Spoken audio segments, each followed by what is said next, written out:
Olá, sejam bem-vindos. A gente agradece a presença aqui no canal Juris 360 Lab. Hoje vamos fazer uma análise aprofundada do informativo de jurisprudência número 28 do STJ. É uma edição extraordinária, sabe? Cheia de decisões bem importantes. A nossa missão neste bloco, então, é mergulhar em 5 julgados recentes de direito administrativo. E eles, assim, traçam um pouco as fronteiras do poder do Estado, até onde o governo pode ir para eliminar um candidato de concurso, pode mudar as regras no meio do jogo e o que acontece quando a própria lei que pune a corrupção muda. Vamos desvendar as teses e os fundamentos por trás de cada uma dessas decisões. Então vamos lá. O primeiro caso é um clássico de concursos, mas com um detalhe que mexe com um princípio fundamental. Um candidato foi eliminado na fase de investigação social. O motivo? Ele tinha boletins de ocorrência e uma ação penal em andamento. A questão é, sem condenação, só a existência de um processo já pode tirar alguém do jogo. Isso parece ir direto contra a presunção de inocência, não é? E vai mesmo. Essa é exatamente a discussão. O STJ, na verdade, só reforçou o que o Supremo Tribunal Federal já tinha decidido, lá no tema 22 de repercussão geral. A regra é muito clara. A simples existência de inquéritos ou ações penais não pode ser um obstáculo para alguém participar de um concurso. Ser investigado, bom, não é o mesmo que ser culpado. Claro. Se fosse assim, a presunção de inocência seria só, uma formalidade no papel. Perderia o sentido. Certo, essa é a regra geral. Mas é aqui que fica interessante. E as carreiras de segurança pública? Policial, bombeiro? Nesses casos, a exigência de idoneidade moral é bem mais forte. Não seria diferente para essas carreiras. Essa é a pergunta de $1 milhão. E a jurisprudência evoluiu para responder justamente isso. Sim, o critério é mais rígido, mas não é um cheque em branco para a administração, entende? A exclusão só pode acontecer em situações que o próprio tribunal chama de excepcionalíssimas e de indiscutível gravidade. Ah, então não basta só ter o processo. Não basta. A administração tem o dever de olhar os fatos e fundamentar de forma objetiva por que aquela acusação específica é tão grave que torna o candidato incompatível com o cargo, mesmo sem condenação. Entendi. Então, o ônus da prova é da banca do concurso. Ela precisa justificar a gravidade. No caso que o STJ analisou, o tribunal de origem eliminou o candidato só com base nos registros, sem fazer essa análise mais profunda. Exatamente esse o ponto. A decisão de primeira instância simplesmente apontou a existência dos registros e, concluiu pela eliminação. O STJ diz que isso é transformar a exceção em regra. Se qualquer processo pudesse eliminar um candidato de carreira policial, a presunção de inocência deixaria de existir para esse grupo, sabe? Faz todo sentido. A decisão até ressalta que não havia nem condenação em primeira instância, nem por órgão colegiado, muito menos trânsito em julgado. Era só uma acusação em andamento. Permitir a exclusão nessas bases seria abrir uma porta muito perigosa. Manter a presunção de inocência é, no fundo, sobre respeitar as regras do jogo. Mas o nosso próximo caso pergunta: e se as próprias regras mudarem no meio da partida? Isso é justo? Imagina a cena. A pessoa estuda, passa na prova objetiva de um concurso e só depois a banca publica uma retificação no edital e inclui uma fase que não existia antes, a prova de títulos. Isso pode? À primeira vista, soa como uma grande injustiça. E eu consigo imaginar a frustração do candidato que se preparou para um cenário e, de repente, o critério de avaliação muda. Pois é. Isso abala a confiança no processo, não é? É uma pergunta legítima. No entanto, o STJ olhou o quadro maior e disse que, nesse caso específico, a mudança era não apenas permitida, mas necessária. Necessária. Por quê? O edital não é a lei do concurso? Mas nenhuma lei do concurso pode estar acima da lei de verdade a que criou o cargo. O que a gente tem aqui é um caso de hierarquia das normas. O cargo em questão era de analista técnico de políticas sociais, regido por uma lei de 2009. E o artigo 4º dessa lei é claríssimo. O ingresso na carreira se dá por concurso de provas e títulos. Ah, então o edital original já nasceu errado. Ele esqueceu da prova de títulos. Exato. Nasceu com um vício de legalidade. A retificação não foi uma mudança arbitrária de regras. Foi uma correção para adequar o edital ao princípio da legalidade. Entendi. O STJ entendeu que consertar o edital para alinhá-lo à lei não fere o princípio da isonomia, mesmo que isso aconteça depois da prova objetiva. É como se o juiz, no meio do jogo, percebesse que uma das traves está menor que a outra e mandasse arrumar, sabe? Boa analogia. Ele não está mudando a regra, está garantindo que a regra seja aplicada corretamente. Exatamente. E tem um detalhe importante. Essa alteração veio de um acordo judicial, o que dá ainda mais legitimidade à correção. Faz sentido. A previsibilidade é importante, mas a legalidade é fundamental. Vamos mudar de assunto agora, para algo com um peso histórico enorme: anistia política. A discussão aqui é sobre o poder de autotutela da administração, que é basicamente o poder do governo de corrigir os próprios erros. Certo? Isso mesmo.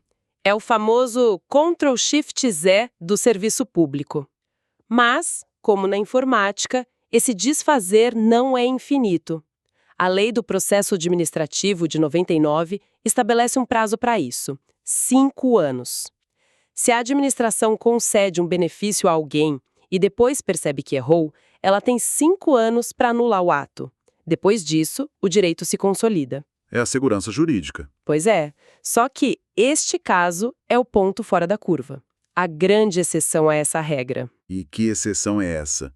A gente está falando de anistias concedidas há décadas a cabos da aeronáutica, com base numa portaria de 1964, do início do regime militar. O prazo de 5 anos já passou há muito tempo. Sim, mas o que temos aqui é um choque de gigantes. De um lado, a segurança jurídica. Do outro, a própria Constituição.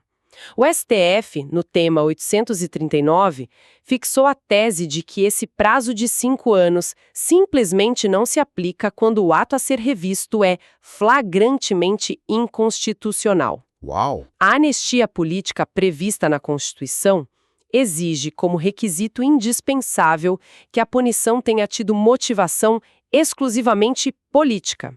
A Portaria 64, por outro lado, tinha critérios disciplinares, administrativos.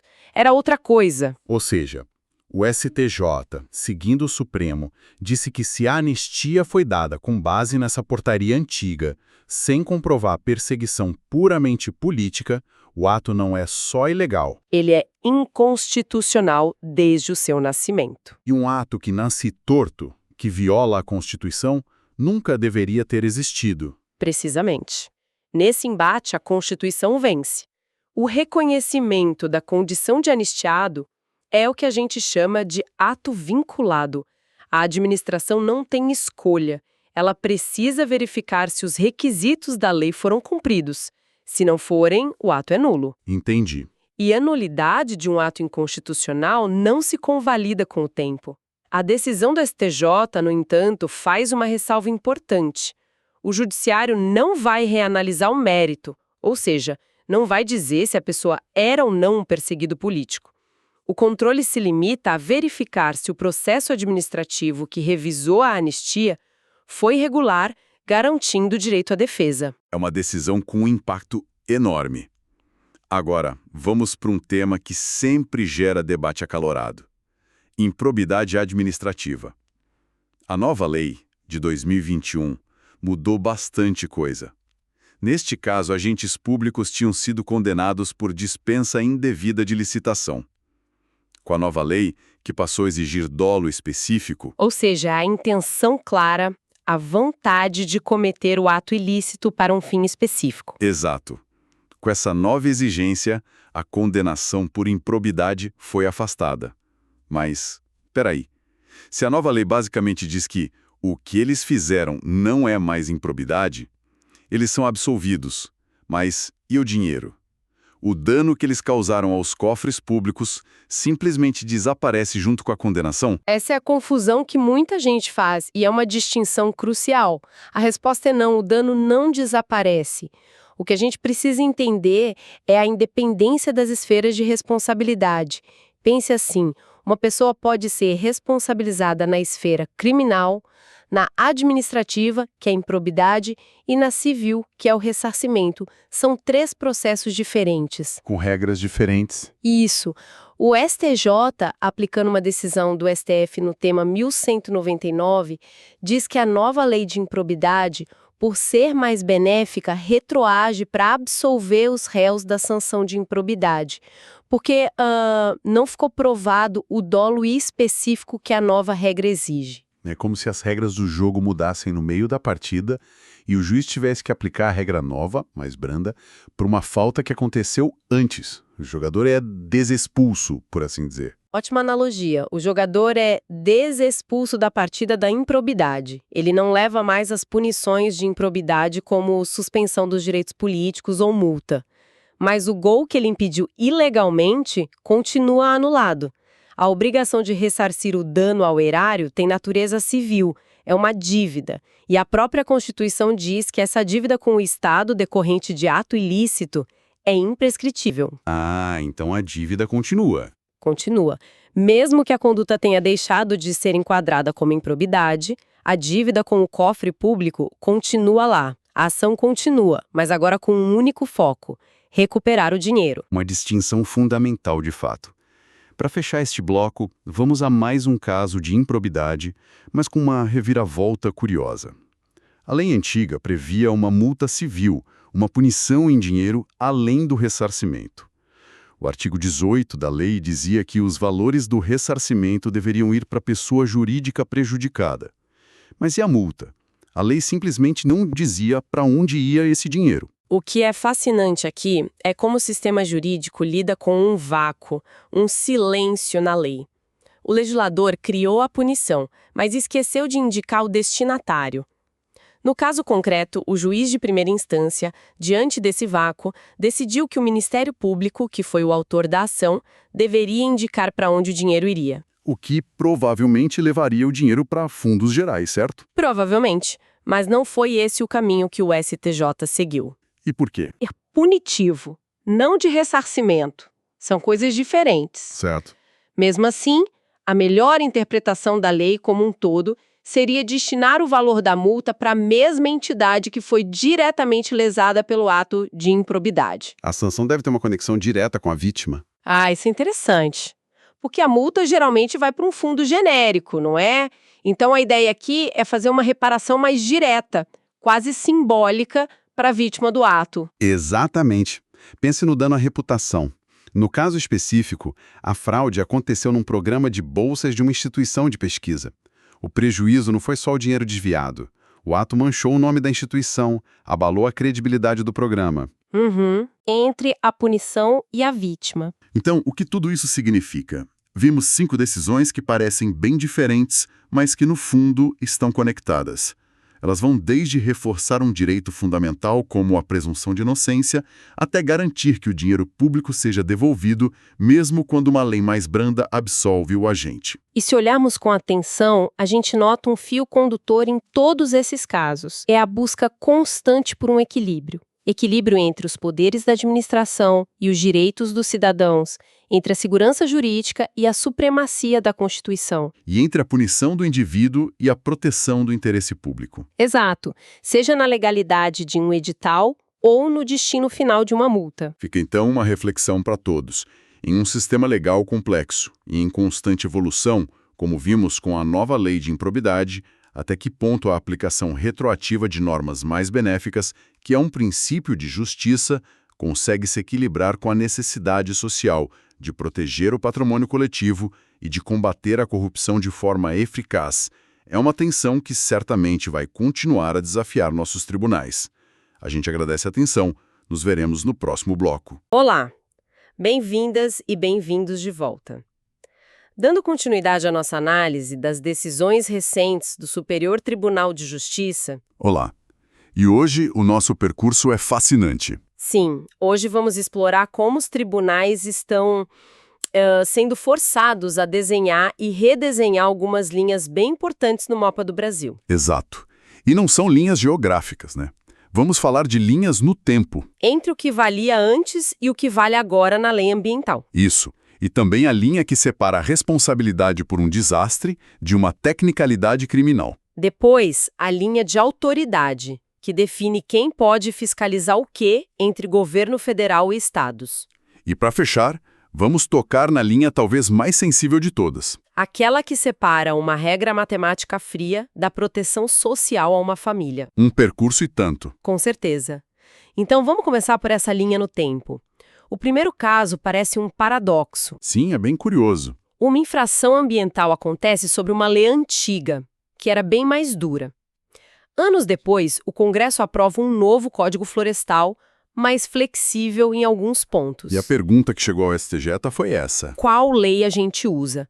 A gente olha para o passado com a lei da época ou aplica a lei nova que é mais branda? E o que é fascinante aqui é que a resposta mudou no meio do caminho. Como assim? Inicialmente, a posição do STJ era muito clara e, para muitos, a mais lógica. Vale a lei da época do dano. Certo. O raciocínio era de que o meio ambiente tem que ser protegido e não se pode diminuir essa proteção retroativamente, sabe? Ah, o princípio de não retroceder em matéria ambiental. Exato. Uma vez que o dano aconteceu sob uma regra mais rígida, essa regra deveria ser mantida. Isso parece fazer todo sentido. Do ponto de vista da proteção ambiental, a ideia é que a régua da proteção só suba, nunca desça. Pois é.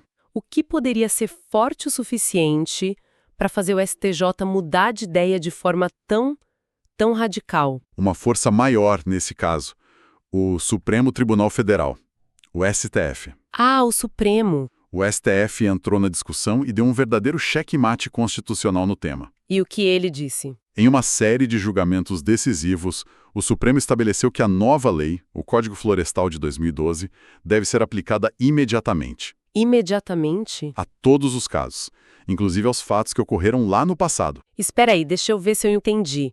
O Supremo disse que uma lei ambiental mais branda pode sim voltar no tempo para beneficiar quem cometeu uma infração sob uma lei mais severa? Exato. Nossa, isso soa muito contraintuitivo. Qual foi a lógica por trás disso? Se a gente conectar isso ao quadro geral, a gente entende o recado do STF. Que seria? A lei ambiental não é vista por eles como uma via de mão única rumo a sempre mais proteção. Ela é um termômetro social. Um termômetro. Sim. A decisão de criar uma nova lei envolve um novo pacto, um novo equilíbrio que a sociedade, através do Congresso, decide fazer. Um equilíbrio entre preservação ambiental, desenvolvimento econômico, produção de alimentos, essas coisas. Perfeito. Geração de empregos, tudo isso. Ah, então a visão é que a lei nova reflete o consenso social do presente. Exatamente. E o STF entendeu que ignorar essa nova lei para fatos passados seria o mesmo que dizer que essa decisão democrática do Congresso não tem valor. Seria dizer que a lei nova já nasceu meio morta, sem força. Isso. Seria o judiciário dizendo ao legislativo: olha, a sua nova lei não vale para o que realmente importa. Entendi. E diante dessa ordem do STF, que tem efeito vinculante, Ou seja, precisa ser seguida por todos os outros tribunais. o STJ não teve outra opção a não ser se alinhar. Nenhuma. E na prática, o que essa mudança significa para, digamos, um proprietário rural que tinha um processo ocorrendo? Significa uma mudança completa no jogo. A decisão final é que o novo Código Florestal retroage para tudo. Tudo mesmo. Tudo. Processos em andamento e até sentenças que já eram definitivas. Uau! No caso específico que o STJ analisou, isso permitiu que áreas de preservação permanente, as APPs, fossem incluídas no cálculo da reserva legal. E o que isso quer dizer, simplificando? Simplificando, na prática, isso pode diminuir a área que um produtor precisa recuperar ou preservar com base na nova lei. É uma decisão com impacto econômico e ambiental gigantesco. E a linha da responsabilidade? Ah, essa é outra discussão. Se uma empresa causa um desastre ambiental, mas escapa de uma condenação criminal por um detalhe técnico, ela ainda tem que pagar a conta do estrago? Ou existe aí uma brecha? Essa é a pergunta de milhões, né? E a resposta do STJ foi um sonoro não, não existe essa brecha. Que bom! A regra de ouro aqui é a independência entre as esferas. Imagine que a justiça tem várias portas: a civil, a criminal, a administrativa. Certo. O que acontece em uma não necessariamente tranca a outra. Mas a esfera criminal não é a mais pesada? Uma absolvição lá não deveria ter um peso maior e Encerrar o assunto?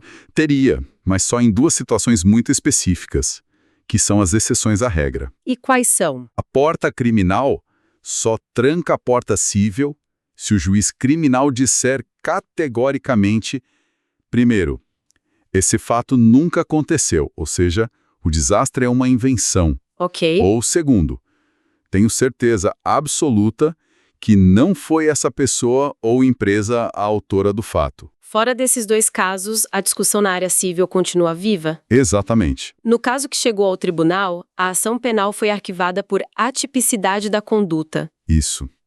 Esse termo é bem técnico. O que significa na prática? Vou tentar com uma analogia. Pense na atipicidade como tentar processar alguém por roubo, mas a lei de roubo diz que o crime tem que acontecer à noite. Certo. Se a pessoa cometeu o ato, idêntico em tudo, mas durante o dia, a conduta dela foi prejudicial, mas não se encaixa na caixinha exata do crime descrito na lei. Entendi. O ato não foi típico. Ei. Só que para a responsabilidade civil ambiental, a conversa é outra. Ela não se preocupa com essas caixinhas tão detalhadas. E com que ela se preocupa? Ela é objetiva, baseada na teoria do risco integral. O que ela pergunta é muito mais simples. Houve uma ação ou omissão? Sim, Houve um dano ao meio ambiente? sim. Existe uma ligação entre essa ação e o dano? Ok. Se a resposta for sim para os três, nasce a obrigação de reparar.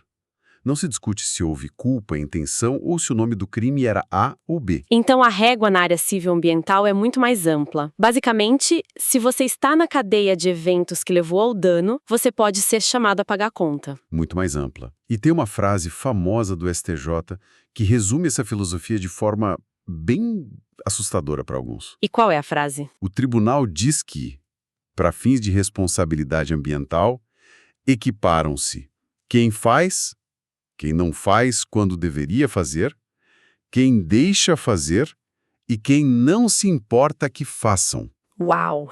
Quem não se importa que façam. Isso é quase uma categoria filosófica, não só jurídica. Leva a responsabilidade a um outro patamar. Basicamente não tem para onde correr. Exatamente.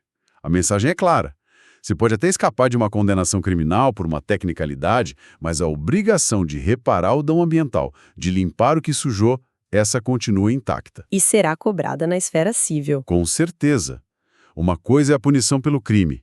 Outra, completamente diferente, é a obrigação de consertar o estrago. Se não tem para onde correr em termos de responsabilidade, o que acontece quando há um conflito de autoridade? Aí entramos em outro campo minado. Isso nos leva à próxima linha que os tribunais tiveram que desenhar. A da competência entre poder federal e estadual. Exato. A situação é a seguinte. Uma empresa consegue a licença ambiental de um órgão do seu estado. Tá tudo certo, papel na mão.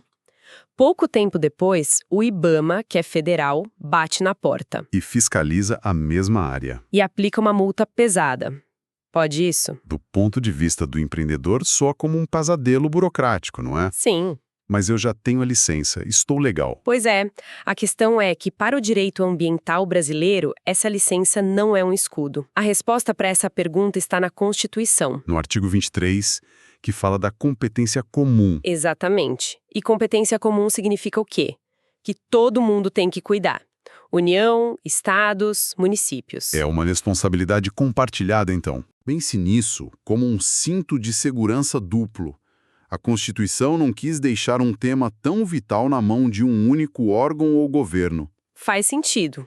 Então, uma coisa é o poder de licenciar, que é o ato de dar a permissão para uma atividade começar. Certo, isso a lei organiza para ver quem faz o quê. Isso. Outra coisa, bem diferente, é o poder de fiscalizar, que é o dever de verificar se as regras estão sendo cumpridas. E esse dever é de todos. Ah, então a licença é como tirar a carteira de motorista no Detran do estado. Sim. Mas isso não impede que a Polícia Rodoviária Federal te pare numa estrada federal para ver se está tudo em ordem com o carro e com você. É uma analogia perfeita. O STJ usou exatamente essa linha de raciocínio. E o que o tribunal de origem tinha decidido? Tinha errado, ao dizer que o IBAMA só poderia agir se a licença estadual fosse anulada antes. E o STJ corrigiu isso? Corrigiu e disse, não, o poder de fiscalização do órgão federal é autônomo. Ele não depende do que o órgão estadual fez ou deixou de fazer. Se o IBAMA encontra uma irregularidade, ele tem o poder e o dever de agir.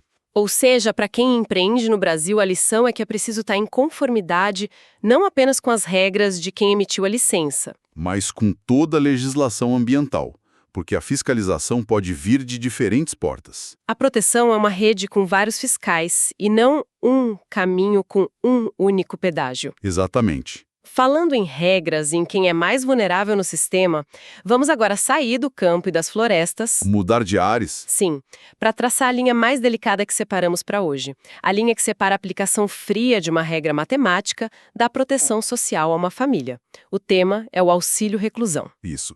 O auxílio-reclusão é um benefício pago pela Previdência aos dependentes de um segurado de baixa renda que está preso. E é importante sempre lembrar, o benefício não é para o preso. Nunca é para o preso, é para a família, o cônjuge, os filhos que de repente se viu sem seu provedor. E a grande polêmica que chegou à STJ foi sobre o critério baixa renda, como se calcula isso? Exato. E onde estava o nó da questão? É o que eu ia perguntar. O nó estava num problema de matemática com um impacto humano gigantesco. Conta pra gente. Uma lei de 2019 definiu que, para saber se a pessoa é de baixa renda, é preciso calcular a média dos salários dela nos 12 meses anteriores à prisão. Até aí, ok. A dúvida cruel era: se a pessoa trabalhou apenas 3 ou 4 desses 12 meses porque estava desempregada no resto do tempo, Certo. a gente soma o que ela ganhou e divide por 3 ou divide por 12. Nossa,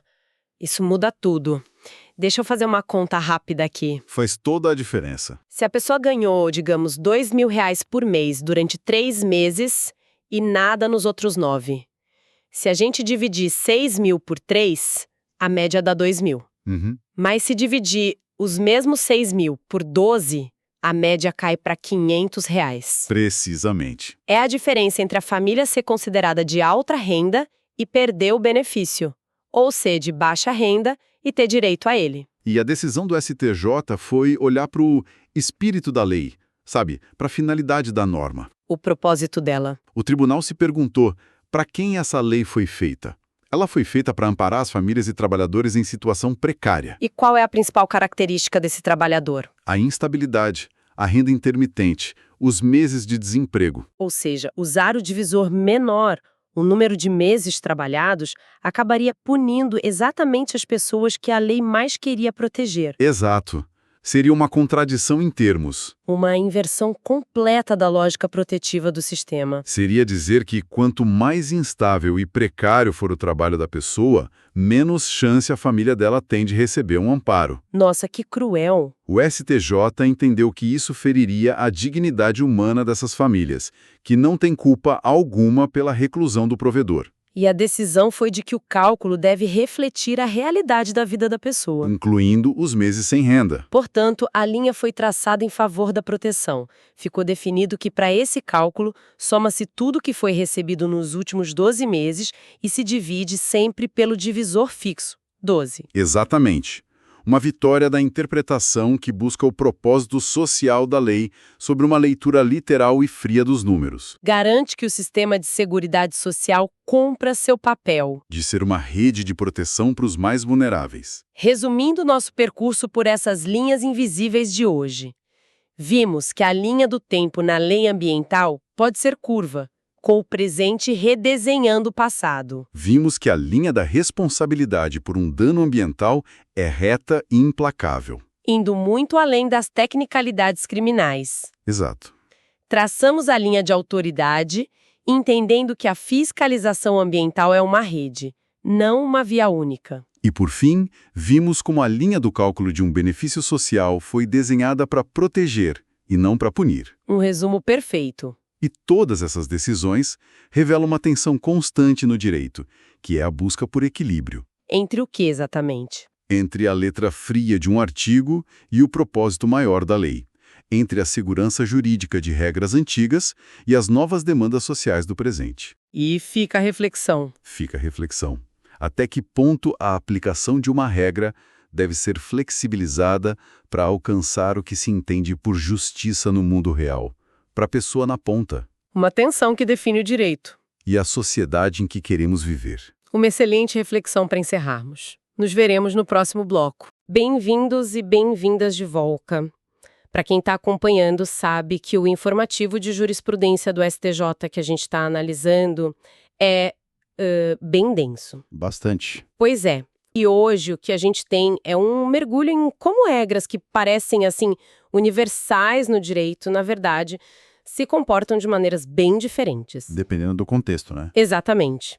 Vamos ver como uma regra sobre recursos não se aplica a juros, como uma acusação fiscal não pode ter o roteiro alterado no meio do jogo. E também como uma lei trabalhista nacional pode simplesmente não valer para um servidor público estadual. Isso é uma análise das exceções, dos detalhes que realmente definem o sistema.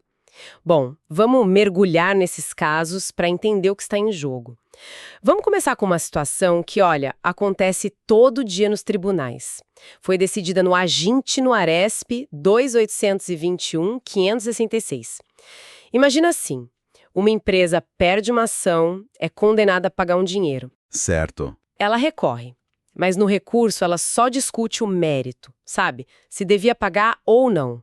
Não fala nada sobre os índices de juros e correção monetária que o juiz definiu lá atrás. Ok, o foco foi só na dívida principal. Isso. Aí a pergunta que chega no STJ é: o tribunal, ao julgar esse recurso, pode mexer nesses índices por conta própria, mesmo que ninguém tenha pedido? É uma ótima pergunta, porque à primeira vista parece que não pode, né? Parece que fere uma regra sagrada, a da reformatio impejus, aquela que impede o tribunal de piorar a situação de quem recorreu. Como é que o STJ resolveu esse nó? Então, se tocou no ponto central. E a solução do tribunal passa por um conceito que é fundamental, o de matéria de ordem pública. Matéria de ordem pública. Exato. A tese do STJ é que juros de mora e correção monetária entram nessa categoria. E o que isso quer dizer na prática?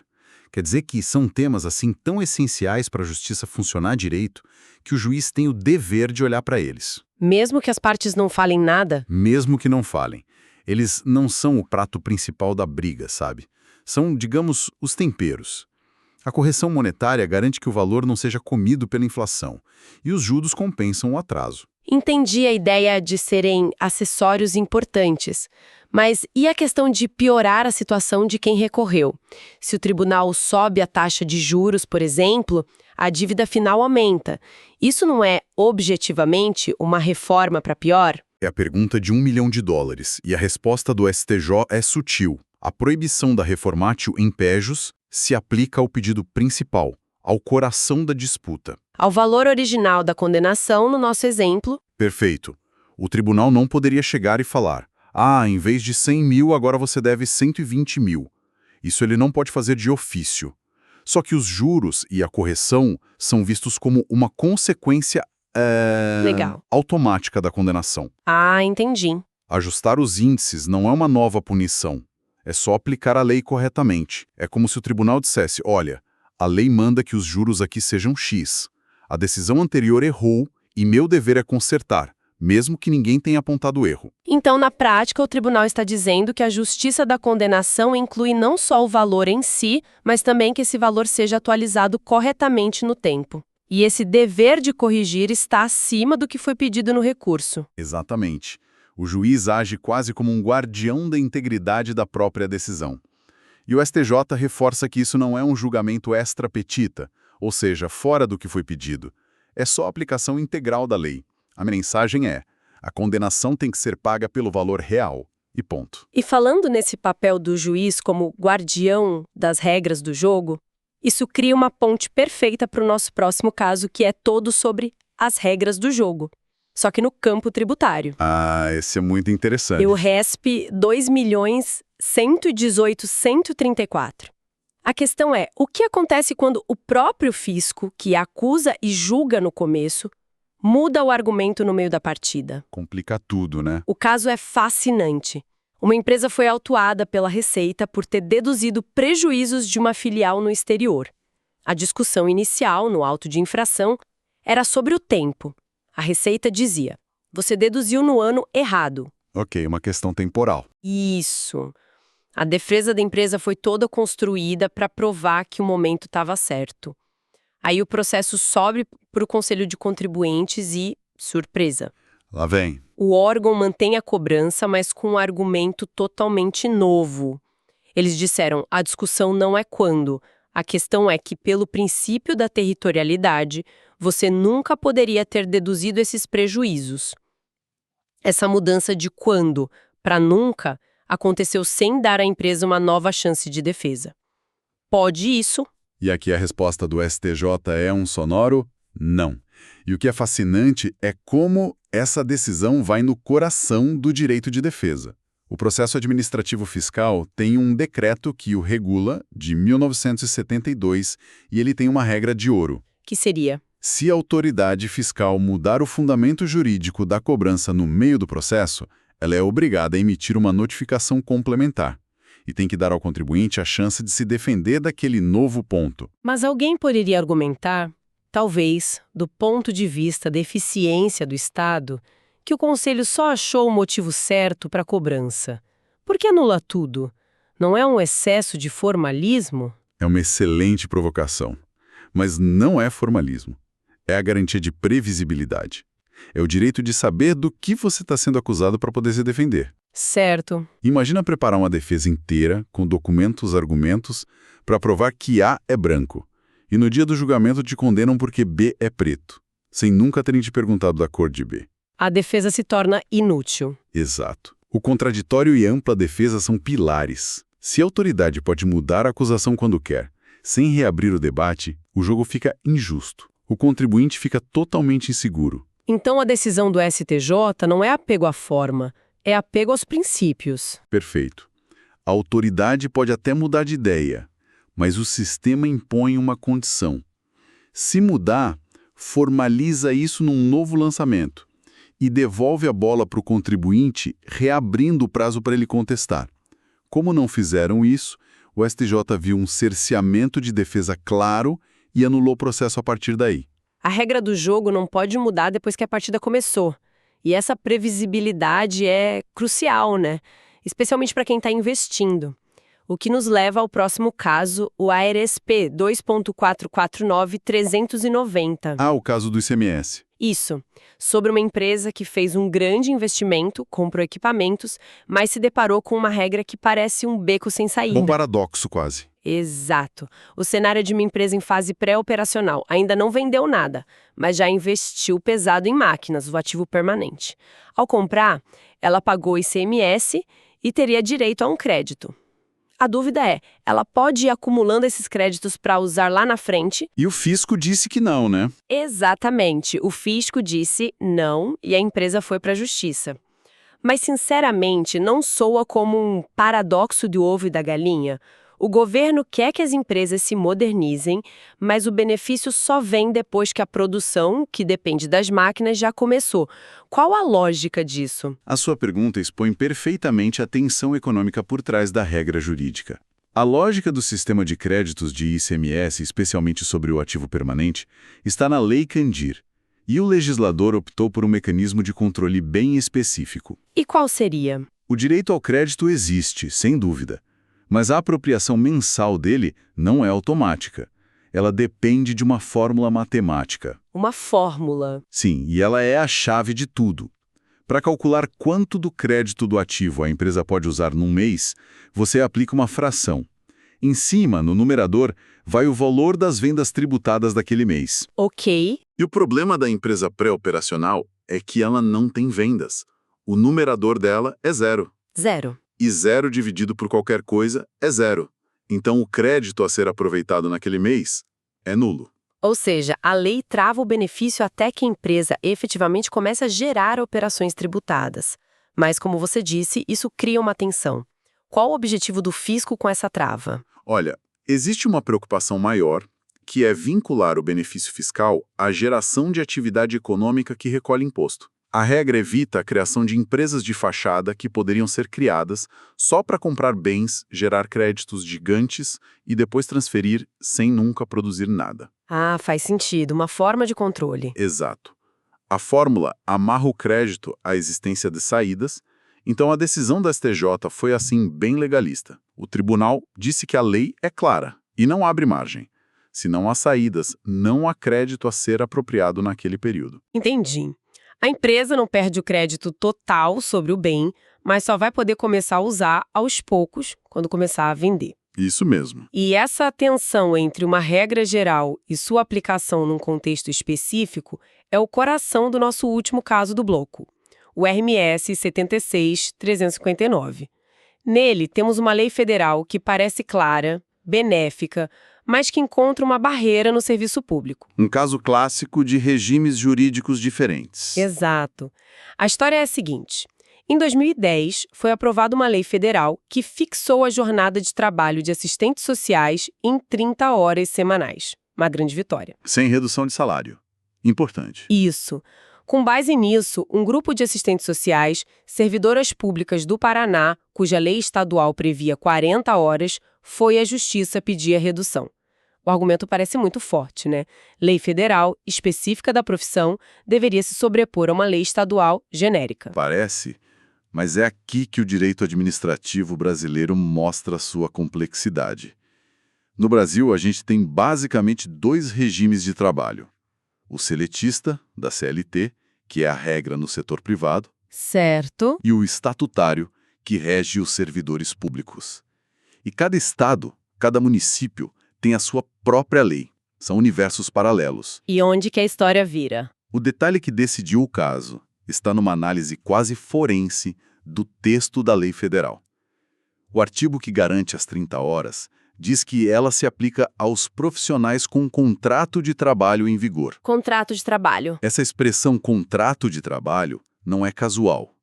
No jargão jurídico, ela é o termo técnico que designa o vínculo da CLT, da iniciativa privada.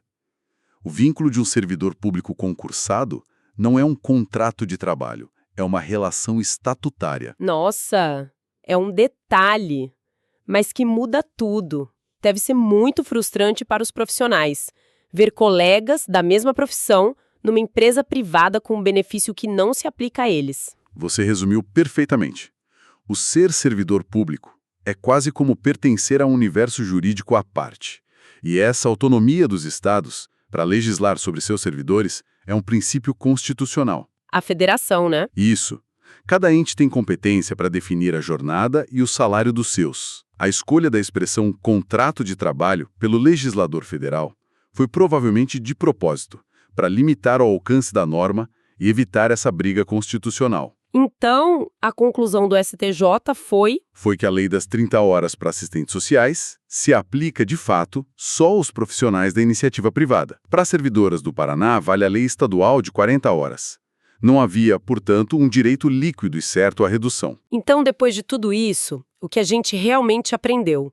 Vimos que as regras do jogo no direito são: Muitas. um juiz pode e deve corrigir os juros de uma condenação mesmo sem pedido.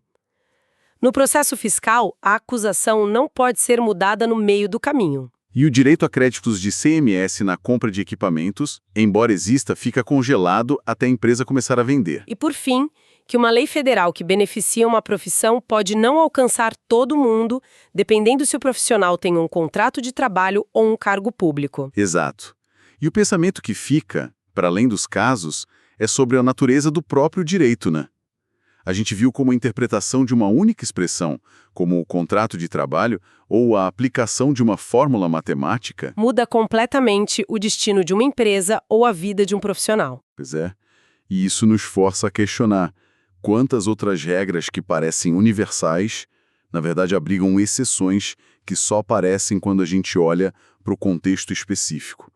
A ideia de uma lei uniforme para todos pode ser, muitas vezes, mais uma aspiração do que a realidade complexa e fragmentada que os tribunais enfrentam todo dia. Nos veremos no próximo bloco. Olá, estamos de volta para continuar nossa análise do informativo de jurisprudência número 28 do STJ. E que informativo, hein? Uma edição extraordinária, né? E quem acompanha sabe que isso significa uma pilha de decisões importantes bem densas. Sim, por isso a gente está dividindo em blocos. Exato. E hoje vamos mergulhar em mais 4 julgados cruciais, todos na área de direito público. E com temas bem práticos. Muito práticos. E o interessante é que, olhando para os 4 casos, eles parecem responder a uma mesma pergunta, sabe? Qual seria? onde exatamente termina a responsabilidade de alguém. Boa, é um bom fio condutor. A gente vai ver isso na prática, analisando a responsabilidade de um gestor público que assina um contrato, a de uma diretora de empresa depois de um desastre ambiental, A do próprio Estado, na hora de fiscalizar. e até de uma empresa que, no papel, já não vale mais nada. Nossa missão aqui é essa. Traduzir o que essas decisões do STJ significam no mundo real. Vamos começar então pelo primeiro caso. A nova lei de improbidade administrativa. Vamos lá. A situação é a seguinte. Agentes públicos de um município em São Paulo dispensaram uma licitação para alugar um imóvel. Foram processados por improbidade, mas aí no meio do caminho a lei mudou. E agora? Exato, esse caso é um dos primeiros grandes testes da nova lei. A mudança crucial que veio em 2021 foi a exigência do chamado dolo específico. Certo. Em bom português, não basta mais o agente público cometer uma irregularidade que cause prejuízo. Não basta. Não. Agora o Ministério Público precisa provar que ele agiu com a intenção clara, com a vontade mesmo, de lesar os cofres públicos para ter uma vantagem para si ou para outra pessoa. É uma mudança de paradigma, então. Total. Mas por que essa mudança? Qual era o problema com a lei antiga? A queixa principal era o que os gestores chamavam de apagão das canetas. Apagando as canetas. Isso. Havia um medo generalizado de ser processado por improbidade por qualquer erro técnico. Sabe, mesmo que sem má fé, Entendi. o prefeito, um secretário, por exemplo, podia deixar de tomar uma decisão importante por receio de uma interpretação muito rigorosa da lei.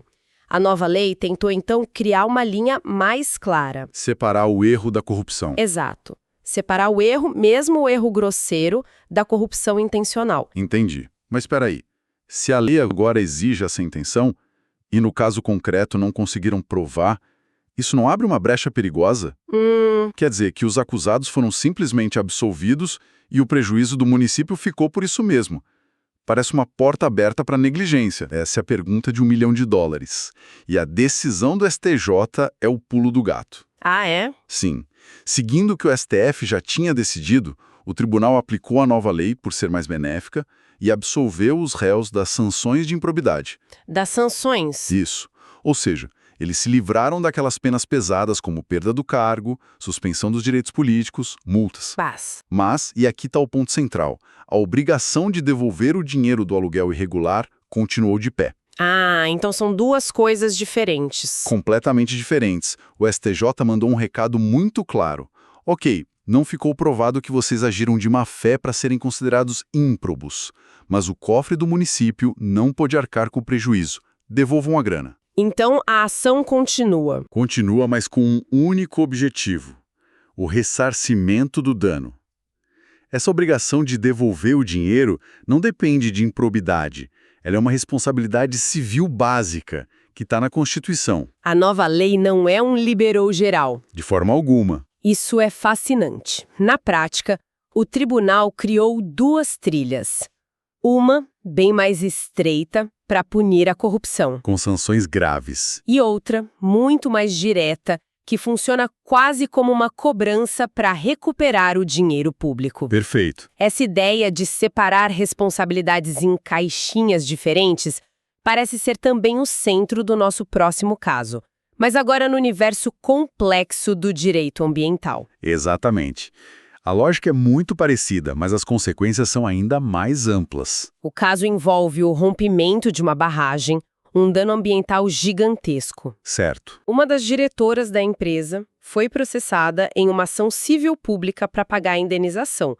Só que ela chegou com um argumento que parecia matador. Qual? Uma ação penal sobre os mesmos fatos já tinha sido arquivada. A defesa dela foi, basicamente, se a justiça criminal diz que não cometi crime, como posso ser obrigada a pagar uma indenização? E é um argumento que engana, porque parece muito lógico. Mas no direito as esferas são independentes. Independentes como? A decisão no processo criminal só contamina o processo civil em duas situações extremas. Se o juiz criminal disser categoricamente que o fato não existiu, ou que está provado que não foi essa pessoa a autora. Fora disso, cada juiz julga com a sua própria régua. E qual foi a régua usada no caso dela na esfera criminal? A ação penal foi trancada por atipicidade da conduta. Um termo bem técnico. O que significa? Significa que, embora a conduta dela pudesse ser questionável, ela não se encaixava como uma luva na descrição do crime, sabe? Na receita do bolo que a lei penal define. Não quer dizer que ela não teve nada a ver com o desastre. De jeito nenhum. Apenas que o que ela fez ou deixou de fazer não era tecnicamente um crime. Ok, então o juiz civil tinha liberdade para analisar o caso de novo e o que ele encontrou? Ele encontrou a responsabilidade civil ambiental, que é de uma amplitude, assim, assustadora. Como assim? Pense nela como a regra do quebrou-pagou de uma loja de cristais, só que elevada à máxima potência. Gostei da analogia. Não importa se você tropeçou sem querer, se te empurraram ou se você só olhou feio para a prateleira. Se você contribuiu de alguma forma para que o cristal caísse no chão, você é responsável. Uau! No direito ambiental, a lei não quer saber da sua intenção ou culpa, apenas de quem participou da cadeia de eventos que levou ao desastre. Nossa, e tem uma citação que o próprio tribunal usou nesse julgamento que é de uma força incrível. Eu sei qual é. Diz que, em matéria ambiental, a responsabilidade é de quem faz, quem não faz quando deveria fazer, quem deixa fazer, quem não se importa que façam, quem financia para que façam e quem se beneficia quando outros fazem. É isso aí. Basicamente, está dizendo que a omissão, a indiferença, também é uma forma de autoria. É isso mesmo. É exatamente isso. Essa citação é o resumo perfeito da teoria do risco integral. Ela cria uma rede que busca pegar todos os envolvidos, do financiador ao operador, do diretor que assina ao fiscal que se omite. Entendi. Por isso, o STJ concluiu que o arquivamento da ação penal não significava nada para a ação de indenização.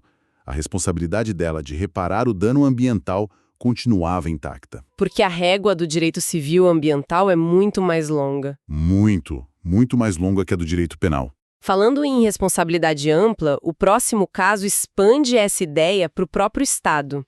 A questão aqui é: quem é responsável por fiscalizar o meio ambiente? E a resposta do STJ parece ser basicamente todo mundo. É uma boa forma de resumir. O caso é um clássico do agronegócio. Uma empresa em Mato Grosso tinha uma licença ambiental única, a LAU, emitida pelo órgão estadual. Estava, em tese, com tudo em dia. Exato. De repente, aparece o IBAMA, o órgão federal, faz uma vistoria, aplica uma multa milionária e embarga a atividade. Primeira reação do dono da empresa deve ter sido: como assim? Eu tenho uma licença válida do Estado. O IBAMA não pode simplesmente ignorar isso. Parece um argumento justo? Parece justíssimo, mas a lógica constitucional é outra. O artigo 23 da Constituição diz que a competência para proteger o meio ambiente é comum. Comum. A União, estados e municípios. A palavra-chave é comum. E o STJ fez uma distinção que resolve a parada. Uma coisa é a competência para licenciar uma atividade. Certo. Outra, bem diferente, é o poder-dever de fiscalizar. Uma coisa não anula a outra. Então a licença estadual funciona mais como um piso de exigências, e não um teto que impede uma fiscalização mais rigorosa de outro órgão. Perfeito. É exatamente essa a ideia. A licença de um Estado não cria um escudo protetor contra a fiscalização dos outros entes do sistema. Mas isso gera uma briga constante na prática. Total. O produtor rural se sente perdido. Ele paga as taxas, segue as regras do Estado e, de repente, chega um fiscal federal e diz que está tudo errado. A sensação é de insegurança jurídica. Imagino. Mas a visão do STJ é que o meio ambiente é um bem único de todos os brasileiros, então a proteção tem que vir de todos os lados, como uma rede de segurança com várias camadas. E a atuação do IBAMA foi considerada legítima. Legítima. Essa tensão entre o que está no papel, a licença, no caso anterior, e a realidade material, nos leva direto ao nosso último julgado. Sim. Aqui, a gente entra no mundo da contabilidade para responder quanto vale o potencial de uma empresa que, na prática, já está quebrada. Essa é uma discussão fantástica. O caso é o seguinte: a União desapropriou as ações de algumas empresas. O detalhe é que essas empresas tinham um patrimônio líquido negativo. Vamos traduzir isso. O que significa na prática? Significa que a empresa deve mais do que possui. A soma de todas as dívidas e obrigações dela é maior do que a soma de todos os seus bens e direitos. Ela está no vermelho profundo. Certo. Então, na prática, é como uma pessoa que tem um carro que vale 50 mil, mas tem uma dívida de 80 mil no cartão. O patrimônio dela é negativo em 30 mil. Exatamente essa a lógica. E aí veio a briga. As empresas desapropriadas disseram, ok, nosso balanço está negativo, mas nossa marca, nossa clientela, nossa reputação tem um valor. O fundo de comércio. Exato. O fundo de comércio, um ativo intangível que precisa entrar no cálculo da indenização. Elas queriam ser pagas pelo potencial de lucro futuro. E o que o STJ decidiu? Faz sentido pagar pelo potencial de uma empresa que já está afundada em dívidas. O STJ aplicou uma lógica bem pragmática. O tribunal disse que, em desapropriação de ações, a justa indenização deve se basear no valor do patrimônio líquido. Que é um dado objetivo. É um dado objetivo, tirado do balanço contábil da empresa, conforme manda a Lei das Sociedades Anônimas.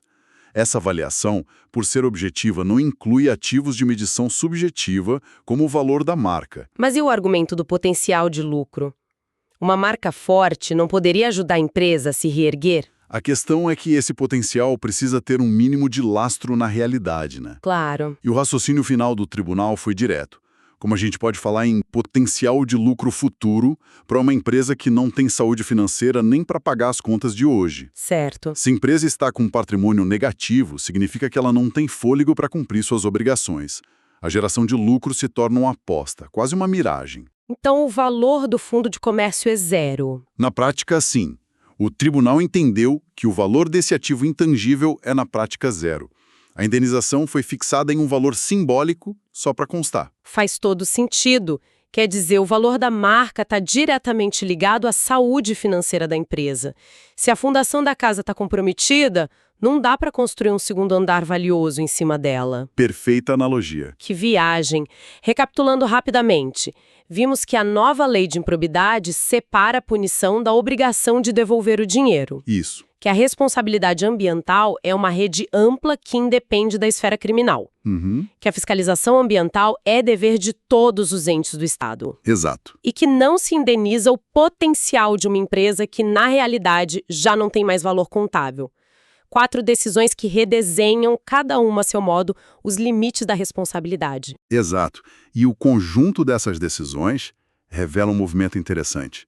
Num mundo cada vez mais complexo, com desastres ambientais, corrupção, crises econômicas, Sim. o judiciário parece estar tentando criar sistemas de responsabilidade mais eficazes, mesmo que para isso precise sobrepor competências e separar o que antes andava junto. E isso nos deixa com uma reflexão. Isso. Essa complexa interação entre diferentes esferas, civil e penal, federal e estadual, e a criação dessas novas lógicas de responsabilização, no fim das contas, Sim. elas nos trazem mais segurança e mais justiça ou criam um ambiente de ainda mais incerteza para quem precisa tomar decisões? Uma provocação e tanto. Realmente há muito o que pensar. Nos veremos no próximo bloco. Olá! Chegamos ao nosso bloco final de análise do informativo de jurisprudência número 28, a edição extraordinária do STJ. E para fechar, nós separamos 4 julgados que são, assim, verdadeiros estudos de caso sobre um tema que me fascina. Aquele eterno cabo de guerra entre os princípios do direito, os abstratos, e a dura realidade prática. Nós vamos mergulhar em 4 situações bem diferentes. Primeiro, uma questão de, digamos, fair play no direito tributário. A Receita pode mudar a regra do jogo no meio de uma autuação? Depois, um dilema que afeta muitas startups. Uma empresa que ainda não vendeu nada, mas está investindo pesado. Ela já pode ir acumulando créditos de ICMS? O terceiro caso é um clássico do nosso federalismo. Uma lei federal que define a jornada de trabalho de assistentes sociais. Ela vale para servidores de um estado que tem a própria lei. E por último, talvez o caso mais espinhoso, como é que se paga uma indenização justa ao desapropriar as ações de uma empresa que está basicamente quebrada, com patrimônio negativo? A nossa missão hoje é exatamente essa. Entender como o STJ navega nessas águas onde a teoria e a prática se encontram. Vamos lá.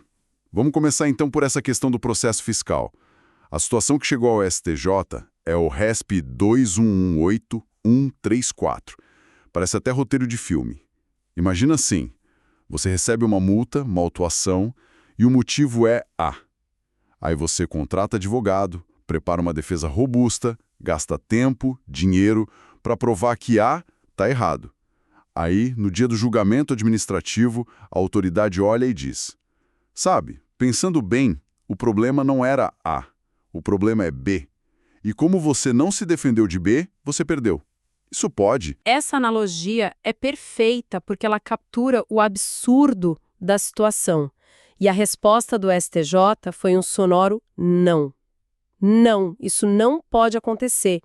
A corte anulou a decisão administrativa, considerou que essa mudança de rota no meio do julgamento ela é uma ofensa direta a dois pilares do nosso direito, o contraditório e a ampla defesa. Certo. Contraditório e ampla defesa são termos que a gente ouve muito. Mas, na prática, o que eles significam nesse contexto? É basicamente o direito de saber do que se está sendo acusado para poder se defender. Exatamente isso, nos termos mais simples. O contraditório é o seu direito de ser ouvido e de contestar cada argumento, cada um deles. A ampla defesa é o direito de usar todos os meios legais para provar sua inocência. Se a acusação muda de A para B no último minuto, você nunca teve a chance de contestar B. Sua defesa se torna inútil. É como treinar para uma corrida de 100 metros e, na hora da largada, descobrir que a prova é de natação. Faz todo sentido. E o mais interessante é que não se trata nem de uma interpretação, assim, super complexa. Existe uma regra claríssima no decreto que organiza o processo administrativo fiscal, o decreto 70.235, lá de 72. Ele diz que se o fiscal ou o julgador encontrar um novo problema, uma nova base para cobrança, ele é obrigado a emitir um novo lançamento, uma nova notificação. Ah, então ele tem que avisar formalmente dessa nova acusação. Exato. E isso, na prática, zera o cronômetro, devolve ao contribuinte todo o prazo para ele preparar uma defesa nova, agora focada nesse novo ponto. E qual era a mudança de A para B nesse caso específico? Olha, o caso era de uma empresa com uma filial no exterior que teve prejuízos lá. A legislação permite, sob certas condições, abater esses prejuízos aqui no Brasil para pagar menos imposto. A autuação original, a acusação A, dizia o seguinte: empresa, você abateu o prejuízo no ano errado. O momento da dedução está incorreto. Toda a defesa da empresa foi para mostrar, com documentos, que o momento estava certo. Ok. Só que no julgamento, os conselhos administrativos mudaram completamente o argumento para empresa, o problema não é o momento. O problema é que, pelo princípio da territorialidade, prejuízos no exterior jamais poderiam ser abatidos no Brasil. Nossa, é uma mudança radical mesmo. Uma coisa é discutir o quando, outra é discutir o se. E me parece que essa decisão do STJ é um recado, né? Um recado importante sobre segurança jurídica. Sem dúvida. É a corte dizendo que o processo não é uma armadilha. A autoridade fiscal tem o dever de fiscalizar, claro, mas dentro de regras que garantam previsibilidade e justiça. Não se pode usar a máquina estatal para surpreender o cidadão. A decisão reforça que o devido processo legal não é só uma formalidade, é uma garantia fundamental, mesmo na esfera administrativa. Faz todo sentido. E essa ideia de regras rígidas no mundo tributário nos leva direto para o nosso segundo caso. Saindo do processo para o direito material, vamos falar de ICMS. É o ARESP 2.449.390 de Minas Gerais. A situação aqui é de um empreendedor montando uma fábrica. Fase pré-operacional. Já comprou as máquinas caríssimas, o galpão está pronto, mas ainda não produziu ou vendeu um único parafuso. A pergunta é, o ICMS que ele pagou no preço dessas máquinas já pode virar um crédito para ele usar no futuro? Essa é uma dúvida muito comum e que mexe com o caixa de qualquer empresa que está começando. A resposta do STJ, no entanto, foi um balde de água fria para o contribuinte. A corte disse que, nesse período pré-operacional, a empresa não tem direito a se creditar do ICMS sobre a aquisição de bens pro ativo permanente dela. Mas isso parece contraintuitivo. A ideia do crédito de ICMS não é justamente evitar o efeito cascata, desonerar o investimento? Por que negar o crédito justamente na fase de maior investimento? A sua pergunta vai no cerne da questão. Sim, O princípio da não cumulatividade visa desonerar a cadeia. Mas o direito a esse crédito específico, o chamado crédito financeiro, ele não é absoluto. Ele é regulado pela Lei Complementar 87, a famosa Lei Candif. E ela estabelece uma fórmula matemática bem específica para calcular quanto de crédito pode ser aproveitado a cada mês. E o diabo, como sempre, mora nos detalhes dessa fórmula. Ok, vamos tentar decifrar essa matemática. Qual é a lógica por trás da conta? A fórmula funciona assim, de um jeito bem simples. O valor do crédito que você tem direito num mês, ele é proporcional à sua atividade tributada naquele mesmo mês. Um dos fatores da multiplicação é uma fração. Em cima, no numerador, você põe o valor total das suas vendas tributadas pelo ICMS. Embaixo, no denominador, o valor total de todas as saídas. Agora, pensa na nossa fábrica em construção. Qual o valor das vendas tributadas dela no mês? 0. Ela não vendeu nada ainda. Exato. E na matemática, qualquer número multiplicado por 0 dá 0. Se o fator vendas da fórmula é 0, o resultado final do crédito a ser aproveitado é, inevitavelmente, 0. Foi esse o raciocínio puramente literal e matemático que o STJ aplicou. Entendi. Então, mesmo que a empresa tenha gasto milhões em máquinas, se não houve faturamento, a conta do crédito simplesmente não fecha. E no caso, a empresa tinha se creditado mesmo assim. Tinha. E o fisco estadual foi lá e fez o que se chama de glosa desses créditos. Um momento, o que exatamente é uma glosa nesse contexto? O fiscal vai lá e apaga os créditos que a empresa achava que tinha? É exatamente isso. A glosa é o ato da autoridade fiscal de anular, de cancelar, de não reconhecer um crédito que o contribuinte registrou na escrita fiscal dele. É o fisco dizendo: este crédito que você tomou é indevido, não vou aceitá-lo. E o STJ, nesse caso, disse que a glosa feita pelo fisco de Minas Gerais foi correta. Isso me leva a pensar nas implicações disso para o ambiente de negócios. Essa regra não acaba penalizando novos setores que exigem um investimento inicial gigante e podem levar anos até a primeira venda? O benefício fiscal está atrelado à atividade econômica corrente, não ao potencial de atividade futura. É uma abordagem mais conservadora que protege a arrecadação do Estado no curto prazo, mas que pode sim ser um obstáculo financeiro para projetos de longa maturação. A decisão sinaliza que o risco do período pré-operacional é em grande parte do investidor, sem esse alívio tributário antecipado. Interessante. Vemos aqui, de novo, a realidade concreta, uma fórmula matemática se sobrepondo a um princípio mais amplo. E essa tensão entre regra e realidade aparece de outra forma no nosso próximo caso, que nos leva do direito tributário para o administrativo. Trata-se do RMS 76.359, do Paraná. O cenário é o seguinte: existe uma lei federal, de 2010, que é uma grande conquista para os assistentes sociais. Ela estabelece uma jornada de 30 horas semanais para a categoria. Com base nessa lei, servidores públicos do Paraná, assistentes sociais que trabalhavam 40 horas, foram à justiça. O pedido parece simples, né?